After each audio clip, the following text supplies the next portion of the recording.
عمرو بن حارث نے خبر دی، انہیں محمد بن عبد الرحمن بن نوفل قرشی نے، انہوں نے عروہ بن زبیر سے پوچھا تھا۔ عروہ نے کہا کہ نبی کریم صلی اللہ علیہ وسلم نے جیسا کہ معلوم ہے حج کیا تھا۔ مجھے ام المومنین حضرت عائشہ صدیقہ رضی اللہ عنہا نے اس کے متعلق خبر دی کہ جب آپ مکہ معظمہ آئے تو سب سے پہلا کام یہ کیا کہ آپ نے وضو کیا، پھر کعبے کا طواف کیا۔ یہ آپ کا عمرہ نہیں تھا۔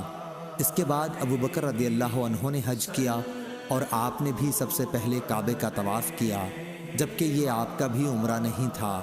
عمر رضی اللہ عنہ نے بھی اسی طرح کیا۔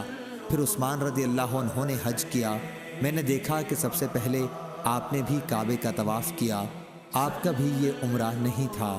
پھر معاویہ اور عبداللہ بن عمر رضی اللہ عنہ کا زمانہ آیا۔ پھر میں نے اپنے والد زبیر بن عوام رضی اللہ عنہ کے ساتھ بھی حج کیا۔ یہ سارے اکابر پہلے کعبے ہی کے طواف سے شروع کرتے تھے، جبکہ یہ عمرہ نہیں ہوتا تھا۔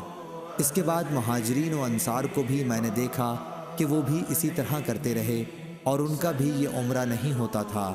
آخری ذات جسے میں نے اس طرح کرتے دیکھا وہ حضرت عبداللہ بن عمر رضی اللہ عنہ کی تھی۔ وہ حضرت عبداللہ بن عمر رضی اللہ عنہ کی تھی، انہوں نے بھی عمرہ نہیں کیا۔ ابن عمر رضی اللہ عنہ بھی موجود ہیں، لیکن ان سے لوگ اس کے متعلق پوچھتے نہیں۔